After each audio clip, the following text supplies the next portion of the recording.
Biblioteca de Bolso. Uma conversa informal a três sobre a relação que estabelecemos com os livros. Uma ideia original de Inês Bernardo E José Mário Silva.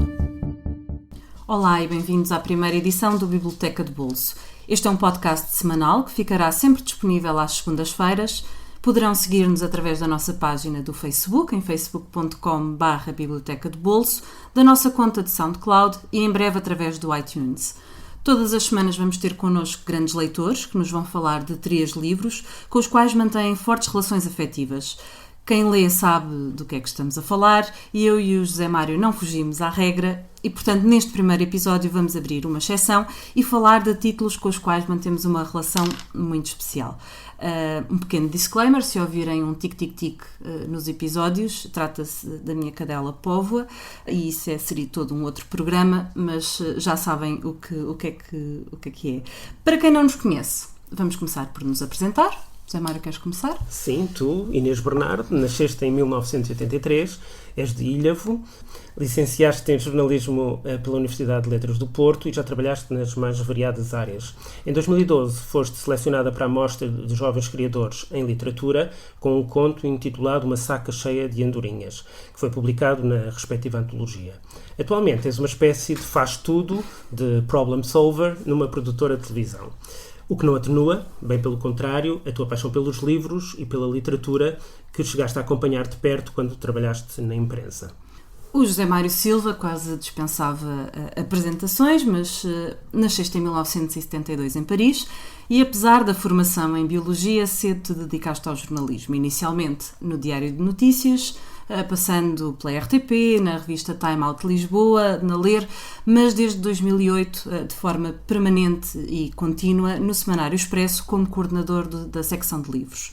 Além de jornalista, és também autor, com 3 livros publicados, Nuvens e Labirintos, Efeito Borboleta e Outras Histórias e Luz Indecisa. Para além disso, mantens o blog literário Bibliotecário de Babel, nome pelo qual também respondes muitas vezes. Sim, é o outro BDB, para além do Biblioteca de Bolso. E vamos começar pelo 1984, que é um título que corresponde ao ano a seguir àquele em que tu nasceste. É um clássico do século XX, de George Orwell, um clássico da ficção distópica. Qual é que é a relação afetiva que tens com este livro? De onde é que vem essa paixão? Eu li o 1984 no verão, antes de entrar para a faculdade. Portanto, eu escolhi jornalismo como minha formação, à revelia dos meus pais, que me disseram que eu só podia escolher cursos que tivessem saídas profissionais seguras. Hoje em dia é uma utopia para quem nos está a ouvir com menos de 25 anos, mas na altura em que eu entrei para a faculdade ainda era uma coisa que se falava. E li esse livro e eu fiquei absolutamente fascinada com o mundo que o George Orwell criou, porque foi uma coisa muito impactante. Quer dizer, eu vivi com o 25 de Abril, apesar de ter nascido vários anos após o 25 de Abril, mas eu nasci com o 25 de Abril e com a luta pela liberdade muito presente em casa. O meu pai, desde que se lembra de ser gente e desde que eu me lembro de ser gente, o meu pai está ligado à política, ao ativismo. O meu pai e a minha mãe são pessoas com uma consciência cívica e com uma ação cívica muito forte, sempre foram, e portanto eu sempre tive em casa essa sensibilidade contra a ditadura, contra os poderes instalados, a opressão, e de repente o 1984 traz isso tudo. Bem, foi assim, foi absolutamente apaixonante. Eu li o livro penso que 2 vezes antes de entrar para a faculdade e de repente no primeiro ano de faculdade, mal sabia eu, leitura obrigatória, trabalho de cadeira, teorias da comunicação, lembro-me até hoje, ler o 1984, escrever sobre pela terceira vez, sim, porque eu não podia escusar a ler o 1984. E pronto, e fiquei com uma relação fortíssima com o livro. É um dos meus livros favoritos e é um livro com o qual eu mantenho uma relação, apesar de não o ler há muitos anos, mas comecei uma coleção. É o teu lado fetichista. É o meu lado fetichista com este livro. É o único livro com o qual eu mantenho uma relação fetichista. Outros poderiam também estabelecer comigo essa relação fetichista, mas sim, comecei inicialmente quando estava numa relação e portanto achámos que era uma coisa divertidíssima porque era um livro que nos dizia bastante e portanto começámos na altura uma relação também Uma coleção. Isto foi depois do início da relação, mas começámos uma coleção em que colecionávamos 1984 de várias edições e em várias línguas. Depois, na separação, cada um ficou com os seus pertences e cada um ficou com os seus 1984, mas eu continuei com a minha coleção e, portanto, cada vez que vou ao estrangeiro trago um 1984. E nos últimos anos, por afazeres profissionais, tens viajado muito, tens ido a muitos sítios. Bastante. Portanto, sempre que viajas para um país novo, tens vontade ou a preocupação de ir a uma livraria à procura de uma edição de 1984? Neste momento, com as minhas viagens de trabalho, que muitas vezes são chegar, trabalhar e vir embora, a única preocupação que eu tenho é, se eu não puder fazer mais nada no destino, ao menos poder ir a uma livraria e comprar um 1984 ou procurar. Muitas vezes não consigo. Sei lá, por exemplo, em Budapeste eu não consegui comprar um 1984. Fui a várias livrarias, consegui ir a várias e em nenhuma havia um exemplar do 1984. Foi uma coisa altamente frustrante. Antigamente, quando eu não viajava tanto, pedia às pessoas que viajavam para me trazerem exemplares. Desde que comecei a viajar muito, deixei de pedir. E essa coleção tem um interesse de ver como em países diferentes e em línguas diferentes a abordagem até gráfica é diferente, porque é um livro que permite, mesmo em termos visuais, abordagens muito diferentes. Sim, porque quer dizer, há línguas que eu não consigo, há línguas em que eu consigo ver a tradução, conseguindo ler o original, consigo, porque é em inglês, depois eu consigo ver, sei lá, a tradução portuguesa, a tradução para francês, para outras línguas que eu conheça, eu consigo ver os problemas de tradução ou não.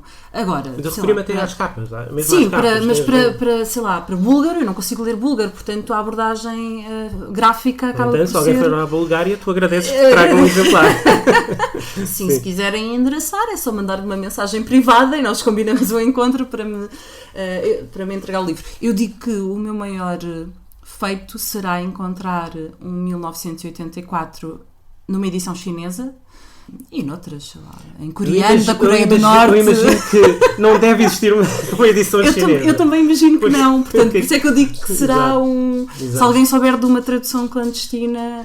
E achas que o livro é um daqueles clássicos que contamina a linguagem, porque as pessoas falam do Big Brother is watching you, da nova língua, há uma série de conceitos no livro que acabaram por se tornar quase generalizados e as pessoas já os usam sem se lembrarem, e o próprio Orwell, o adjetivo orwelliano, agora já não se usa tanto, mas houve nos anos 80, 90, com o princípio do controle da comunicação e as questões da internet, a invasão da privacidade, etc., usava-se muito. Sim. E às tantas, o livro quase que é um livro do século XX, mas que continua a fazer sentido no século XXI. Completamente, e cada vez mais, quando assistimos a tentativas de controle da comunicação social, e os monopólios e quer dizer tudo é orwelliano.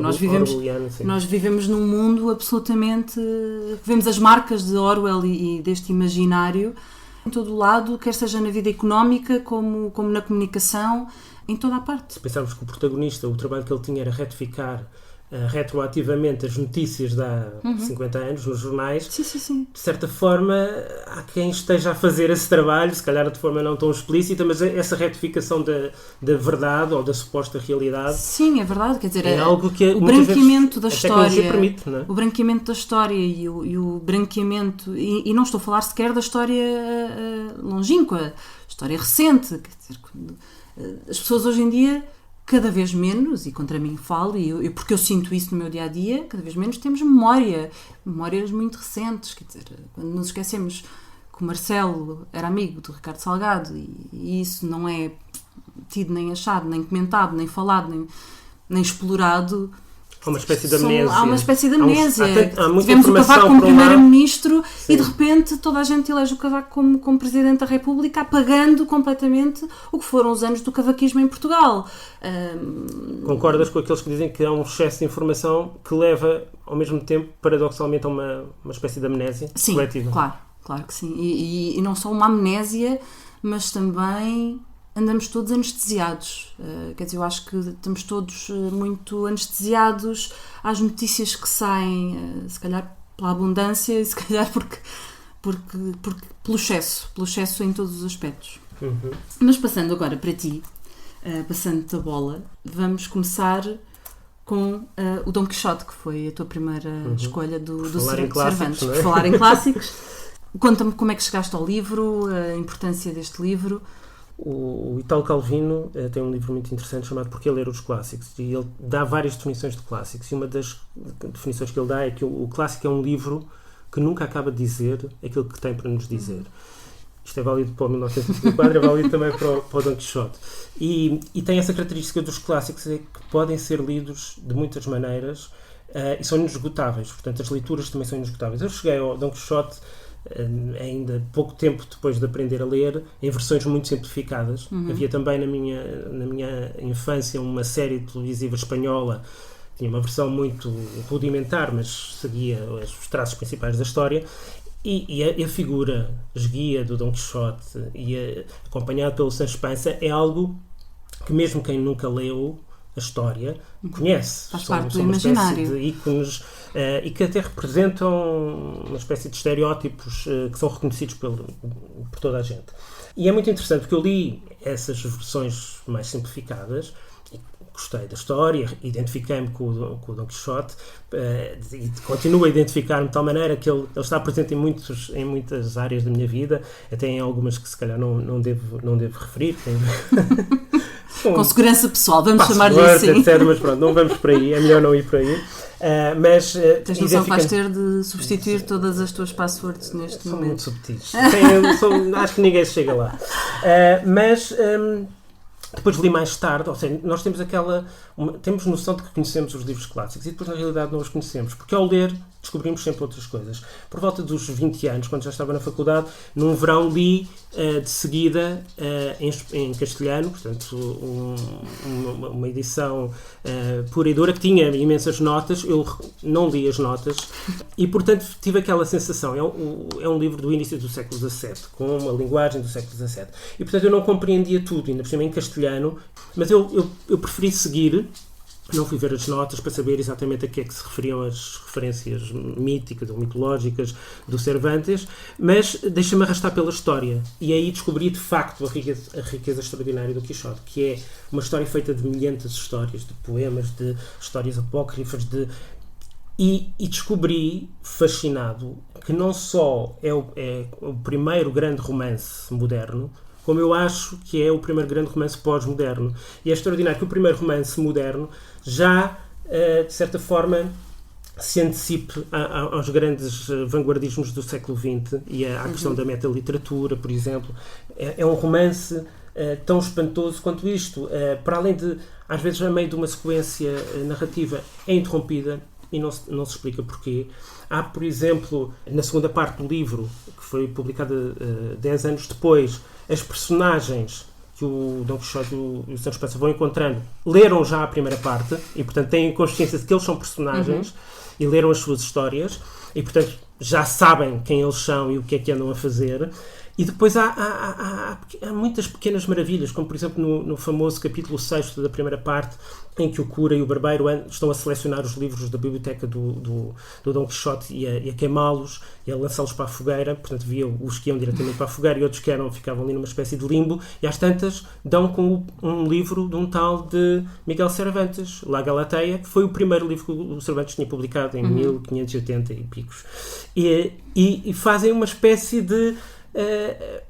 não só na biblioteca da personagem existe o livro do autor, como há uma espécie de pequena crítica literária ao livro, que é delicioso. Se o livro tem algo de boa invenção, propõe algo e não conclui nada, é mistério esperarmos pela segunda parte que promete, e depois o próprio romance viria a ter de facto uma segunda parte. Ele precavém-se logo dizendo esta primeira parte não pode não ser muito boa, mas a segunda é que vai ser. Exatamente. Não, é extraordinário. E não é só isso, é a figura do Dom Quixote, que já foi. É outra característica dos clássicos, não é? Depois foi interpretada de milhentas maneiras, foi recuperada, reinventada, mas eu acho que o Dom Quixote serve, uma vez que isto é um podcast sobre grandes leitores a apreciarem os seus livros, podia ser eu não sou católico, não sou crente, mas se fosse, pediria ao Vaticano que considerasse o Dom Quixote o santo padroeiro dos grandes leitores. Porque, como se diz às tantas, ele de muito ler e pouco dormir perdeu o juízo. Portanto, e tu identificas-te com isso, não é? Menos com a parte do perder o juízo. Sim. Porque, de facto, o ponto de partida do livro é o estado de loucura do Dom Quixote. Ele chamava-se Alonso Quijano, era um fidalgote remediado, mas que de tanto ler os livros de cavalaria perde o juízo, enlouquece e, portanto, passa a ver gigantes onde estão os moinhos. A questão é que eu não sei se ele enlouquece, ele na verdade não enlouquece.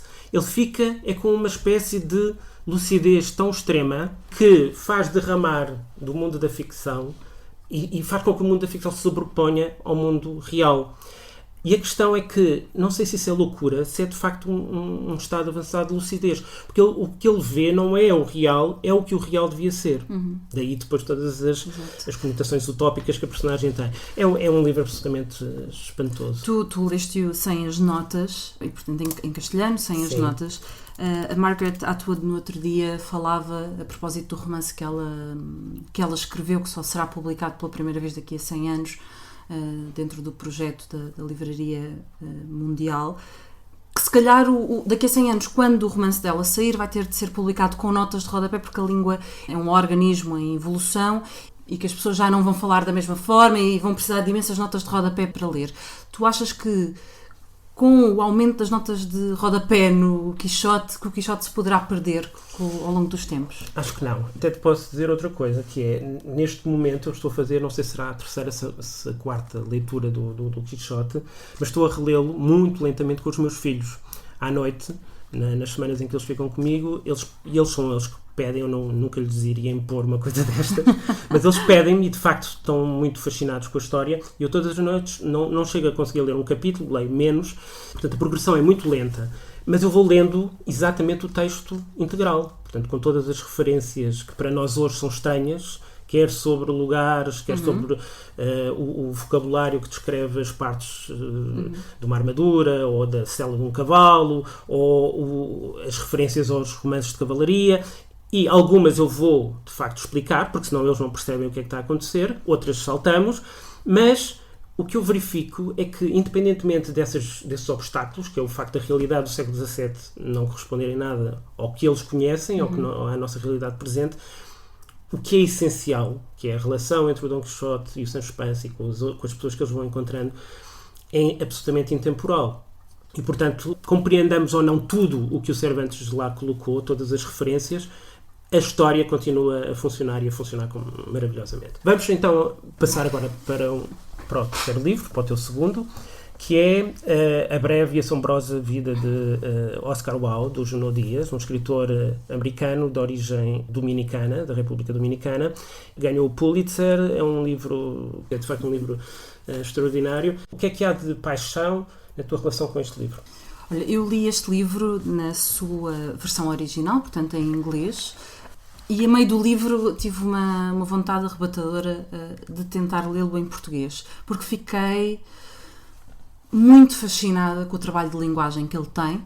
É um livro cheio também de notas de rodapé, que eu li todas, porque, lá está, é um livro que trabalha muito bem a linguagem e o crioulo e a introdução de crioulo dentro da linguagem corrente, e isso fascinou muito como é que em português resolveram esses problemas, porque são problemas de tradução.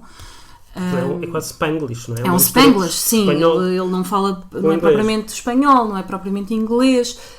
Há muitas expressões ali no meio, no original, que são o calão de quem nasceu na Dominicana e vai para os Estados Unidos e que é criado ali.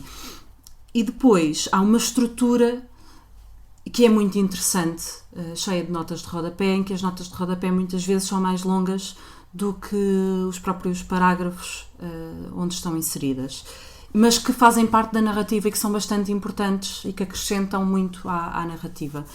E eu gostei tanto do Junot e da sua crueza, porque é um livro também muito cru, muito duro, que era uma coisa que eu também andava, se calhar, na altura à procura na literatura, e este livro veio ter comigo.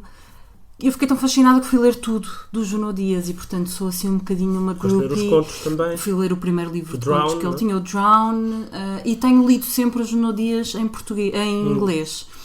Curiosamente, apesar da minha curiosidade, eu não fui ler em português a edição da Porta Editora, que teve muito sucesso também cá, mas eu não fui ler e tenho muito medo, por medo, mas sou um bocado uma fetichista do Junot Dias. Vou ler tudo o que ele publica. Houve uma viagem de trabalho que eu fiz, foi talvez a minha segunda viagem de trabalho, e eu descobri que foi a Nova Iorque. Eu nunca tinha estado em Nova Iorque e fiquei muito triste porque sabia que não ia poder visitar Nova Iorque como turista, ia ter de chegar, trabalhar e vir embora, mas descobri que o Junot Dias ia falar no dia seguinte, à noite, a 2 quarteirões de onde eu estava hospedada, e fiz o plano completo para ir ouvir o Junot Dias. Eu fui online tentar reservar um bilhete, estava disponível para esperar à porta para tentar vê-lo e ouvi-lo, de tão groupie que sou. E a verdade é que o meu chefe decidiu jantar com a equipa toda e eu não o conhecia assim tão bem, portanto não pude dar a tampa ao chefe ou fingir que estava doente ou com um grande jet lag, e passei a noite com ele e não com o Junot Dias, para grande tristeza minha. Mordidinha por não estar. Isso, e com um jet lag medonho. Olha, foi pena, porque eu profissionalmente tive a oportunidade de entrevistar o Junot Dias, que é uma grande que eu tenho por telefone, mas ele foi de uma simpatia impressionante e é completamente terra a terra e muito, muito acessível e muito disponível para ouvir o que os outros pensam sobre os livros dele.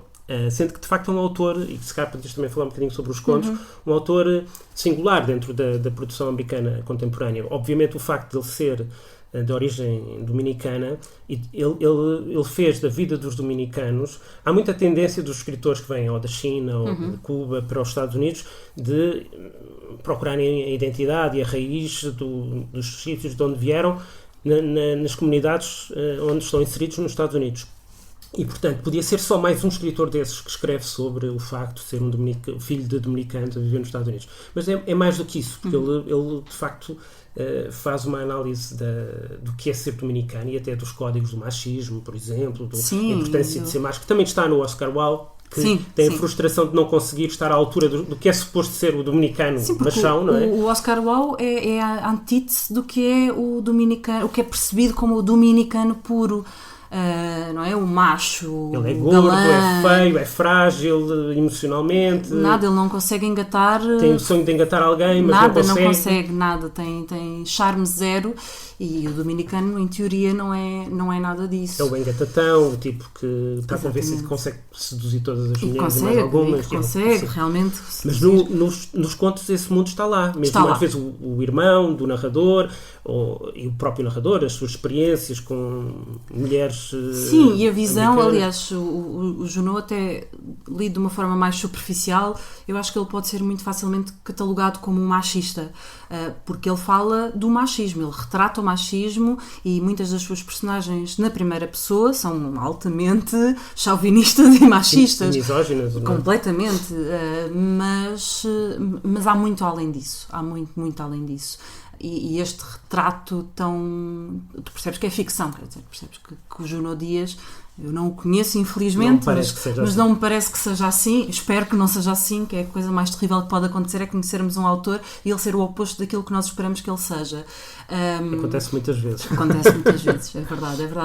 Há autores que nós devíamos adorar à distância, e nesse sentido os que estão mortos são os melhores, porque podemos imaginá-los como quisermos. E por falar em autores mortos, passamos para o teu livro seguinte, que tu tentaste forçar e abrir aqui a exceção de que fosse a obra completa, e ao qual eu disse terminantemente que não. Não vai ser uma surpresa, não é? Não vai ser uma surpresa para ninguém, uma vez que tu és o bibliotecário de Babel, mas vamos falar do Borges e das ficções. Sim, com ficções do Borges. Com o Borges aconteceu uma coisa interessante. Eu sabia, por volta dos 13, 14 anos, não sei, tive a intuição de que ia adorar a obra do Borges, de que ia ser o autor, provavelmente o meu autor preferido. Não sei explicar porquê. Ou melhor, li algumas coisas e percebi que era o tipo de literatura que te interessava, ou que eu acho que me iria encher as medidas. E aconteceu-me um bocadinho o mesmo que aconteceu no cinema com o Orson Welles e com o Citizen Kane, que era: eu não quis ver o filme ou ler a obra do Borges demasiado cedo, para não desperdiçar esse privilégio que é ler ou ver qualquer coisa pela primeira vez. Então adiei, tal como adiei o Orson Welles, É como quando está muito calor, nós temos sede e queremos muito beber um copo de água, mas às vezes adiamos o copo de água porque sabemos que quanto mais adiarmos e quanto mais sede tivermos, melhor nos vai saber o copo de água. Sim. E o Borges foi o meu copo de água literário. Portanto, eu adiei o mais que pude, mas às tantas não aguentei. E no princípio da faculdade, um amigo meu muito próximo estava entusiasmadíssimo com a leitura do Borges e eu disse, bom, não vou adiar mais, vou ler. E de facto sabia que a partir do momento em que lesse o primeiro livro, e foi logo Ficções, quereria ler a obra toda, e acabei depois por comprar a obra completa editada pelo Teorema. Li os livros todos, mas eu acho que nenhum, são todos excepcionais, mas nenhum chega, digamos assim, ao impacto que o Ficções me provocou. O Ficções é um livro de contos que são 2 livros. Há um primeiro, que é o Jardim dos Caminhos que se bifurcam, de 41, e o Artifícios, de 44, e um tem 8 contos, o outro tem 9, e cada conto é mais perfeito do que o outro. E de facto, quando entrei neste mundo, tive aquela sensação rara de estar a ler um livro com a sensação de que este livro não podia ser melhor do que é.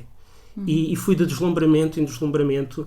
E foi um livro que eu, assim que eu acabei, reli, salvo erro, até reli 2 vezes, portanto li 3 vezes de seguida, e de cada vez é um livro no fundo, se não houvesse mais literatura no mundo, e o Borges tem essa característica de ser uma espécie de súmula da literatura mundial, porque ele conhecia tudo, das sagas nórdicas da Islândia até ao Shakespeare, até aos grandes escritores, ao Cervantes, ao Quevedo. Ele tinha a memória do mundo, tinha a literatura toda dentro dele. Porque ele cresceu na biblioteca do pai, cresceu sempre entre livros, foi diretor da Biblioteca Nacional da Argentina em Buenos Aires. Portanto, ele era um ser feito de livros. E, de certa forma, os contos dele são também súmulas desse património da literatura mundial que ele tinha na cabeça.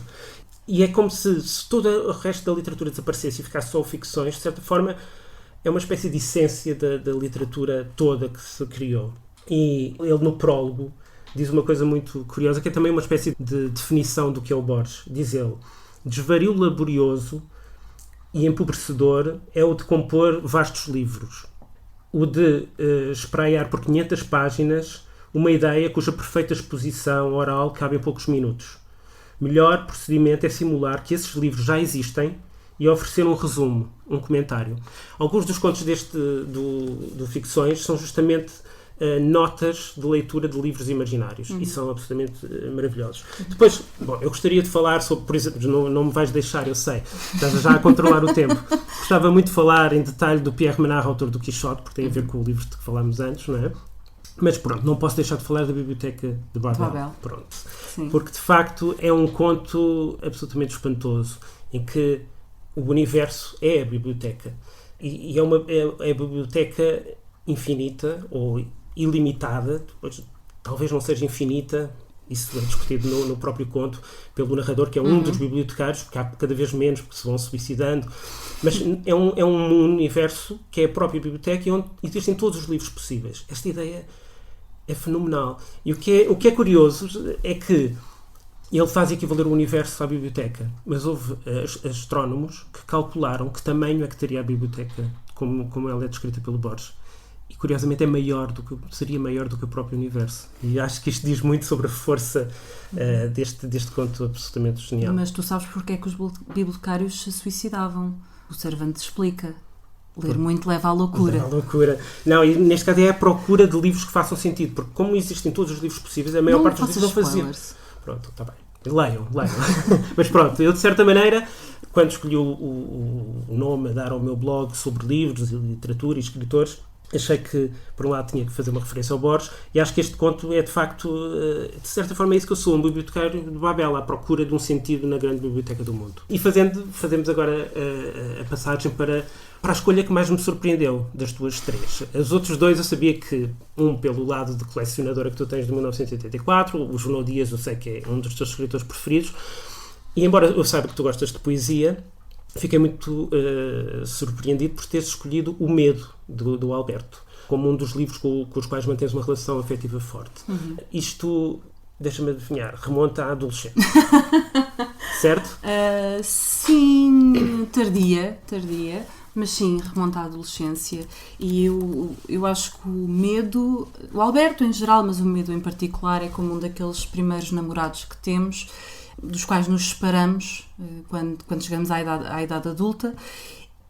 E a ruptura até pode ter sido muito feia, mas nós mantemos sempre aquela nostalgia boa e certa melancolia quando olhamos para trás e olhamos para eles. Mas sim, eu comecei a ler poesia até bastante cedo. Eu lia muito, quer dizer, acho que toda a gente da minha geração leu a Fadoriana e, portanto, começou a ler Sofia e, portanto, depois eu comecei a procurar outras coisas da Sofia e isso levou-me à poesia dela.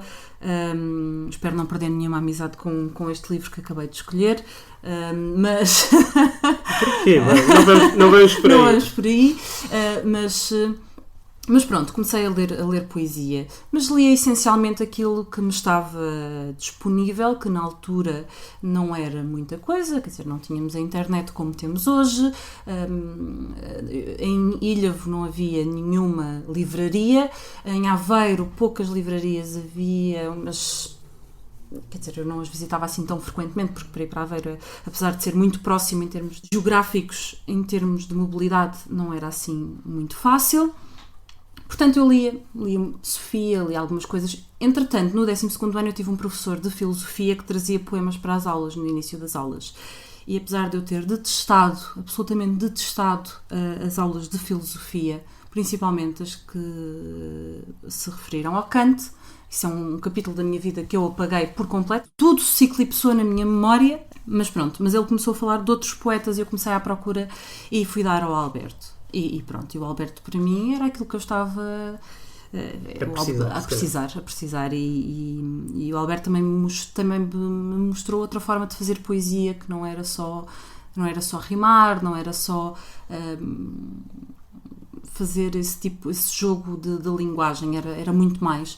E o Medo foi uma leitura essencial. Eu já estava na faculdade quando comprei o Medo. É uma frase, comprei o Medo. Adquiri o Medo e, portanto, já estava na faculdade. E foi um livro que está muito sublinhado. Está muito, muito sublinhado. E é um livro a que tu também regressas? Não é um livro a que eu tenha regressado. Regressei muito nos primeiros anos e eu acho que também, lá está, tem a ver com a adolescência tardia. Mas depois foi um livro ao qual eu não voltei, e é um autor ao qual eu não voltei a regressar. Há muitas pessoas que me oferecem livros do Alberto quando sai alguma coisa nova, mas também, lá está, assim como no que diz respeito aos namorados de infância ou às pessoas ou aos amigos de infância, há certos sítios aos quais não devemos voltar, onde fomos felizes e onde não devemos voltar. Eu suspeito que o Alberto, para mim, é um desses territórios ao qual eu não devo voltar. E vamos terminar com o teu Dublinenses, do James Joyce. Que tem mais a ver com isso que tu acabaste de dizer do que se calhar possas pensar. O Dublinenses é um título horrível. As edições anteriores era Gente de Dublin, eu acho, a tradução de Dubliners, que eu acho que era muito melhor. O Dubliners, eu a primeira vez que li o livro li em francês, não sei porquê, tinha esse livro em edição de bolso e li em francês. Foi numa altura que eu andava no Instituto Franco-Português, portanto eu queria ler o máximo em francês, li muitos autores franceses, mas também li alguns ingleses em francês. Hoje em dia é uma coisa que seria impensável, mas pronto.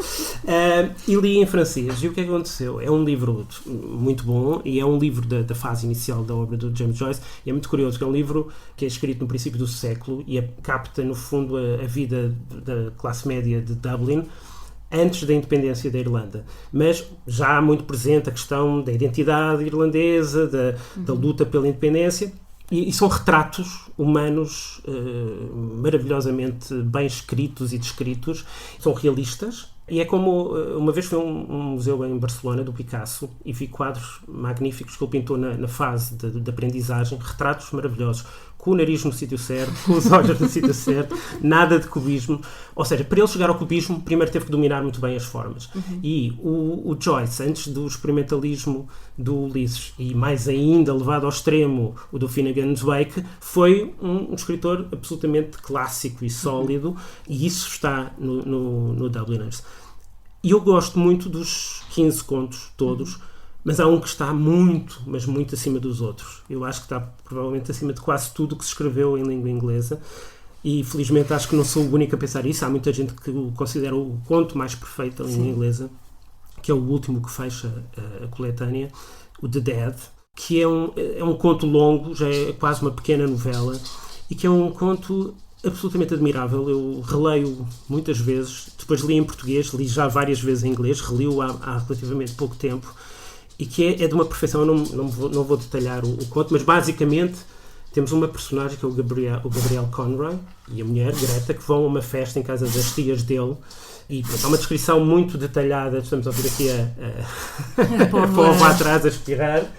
Vão a uma festa que ocupa 80% do conto e é descrita em pormenor, uma festa muito banal, em que as pessoas falam da forma mais trivial, mas há um momento em que a mulher, a Greta, ouve uma música e fica perturbada, e o Gabriel vê um brilho nos olhos dela, e eles que estariam numa fase um pouco estéril da relação, ele acredita que no brilho dos olhos da mulher viu uma espécie de centelha, de recomeço, de possível recomeço, e quando voltam ao hotel ele aproxima-se da mulher, julgando que ela estaria disponível para voltar a amar da forma como já em tempos já se teriam amado. E então só então é que ele percebe que ela ficou emocionada porque aquela música lhe fez lembrar um namorado que ela teve, cá está, não na infância, na adolescência, mas que foi um namorado que a amou, e ele fica, então se calhar queres voltar para ele? E ele, não, é impossível porque ele morreu aos 17 anos e morreu por mim, que é uma frase, quando uma pessoa chega àquela frase é absolutamente avassaladora. Ou seja, ele ficou à chuva, sabendo que estava doente, porque sabia que ela se ia embora e, portanto, não quis deixar de olhar para a janela da casa onde ela estava. É um ato de romantismo extremo. E ela nunca mais o esqueceu. E depois deita-se na cama a chorar e ele percebe que há aquele lado da vida da mulher de que ele nem sequer se punha, e é um lado de epifania, e ele chega-se à janela e vê a neve a cair sobre Dublin, mas a cair sobre a Inglaterra, sobre o mundo. E é um conto de uma... E nós percebemos, mas isto é tão forte, será que eram precisos os 80% da festa, aquela quase banalidade, para chegarmos a este final, estas páginas finais que são das mais belas, das mais melancólicas, das mais sofridas e das mais extasiantes em termos literários que eu alguma vez li. E o que é curioso, e é esta história, quando falamos de paixão por um livro, com esta história, com este conto, aconteceu uma coisa que não me aconteceu com mais nenhum texto. E eu leio muitíssimo, leio 100 e tal livros por ano. E que foi o quê? Eu li este conto quando tinha 19, 20 anos. Estava no curso de Biologia. Eu saía de casa em Almada, apanhava o autocarro, chegava a Cacilhas, apanhava o barco, ia a pé até à Praça da Figueira, apanhava o metro até à cidade universitária e ia para a Faculdade de Ciências. Era um trajeto que eu fazia todos os dias, portanto já nem pensava nele. O que aconteceu? Eu comecei a ler o livro na paragem de autocarro em Almada, perto da minha casa. E no momento seguinte foi quando a neve caía sobre Dublin, a Irlanda e o mundo. Sim. E eu estava à porta da sala de aulas na Faculdade de Ciências. Não me recordo nem de Cacilhas, nem do barco, nem de ir a pé até à Praça da Figueira, nem do metro. Não me recordava de absolutamente nada. Ou seja, como era um trajeto que eu fazia todos os dias, não precisava de pensar nele e nunca tive essa sensação que foi, eu estava em Almada e de repente estava em Lisboa. E a literatura, enquanto meio de transporte, em todos os sentidos possíveis, e de imersão total e de desligamento da realidade para aquele lugar fabuloso que foi criado pelo James Joyce e que continuo a dizer, talvez uma das obras literárias mais perfeitas de todos os tempos. Bom, resta-nos também dizer a quem nos ouve que todas as vezes que fizermos o podcast, no fim teremos as indicações dos preços dos livros de que falamos. Começando pelo Dom Quixote, há várias traduções e várias edições disponíveis. Da Dom Quixote, a tradução é do Aquilino Ribeiro. Não, da Bertrand. Desculpa, da Bertrand é do Aquilino Ribeiro, custa 17,91€. A Relógio d'Água tem a tradução do José Bento numa edição de bolso dividida em 3 partes, a 11,70€ cada, e depois uma edição mais de luxo, uma edição completa de luxo a 40€, e mais recentemente a Dom Quixote também fez a sua edição com uma tradução do Miguel Serras Pereira a 10€. Para assinalar os 400 anos da publicação da segunda parte. E é um preço imbatível, 10€. A seguir o Ficções, do Jorge Luís Borges, que neste momento está disponível apenas através da Quetzal, 14,40€, e Dublinenses, lamentamos, mas agora é Dublinenses, de James Joyce, tradução da Margarida Periquito, da Relógio d'Água, 14€.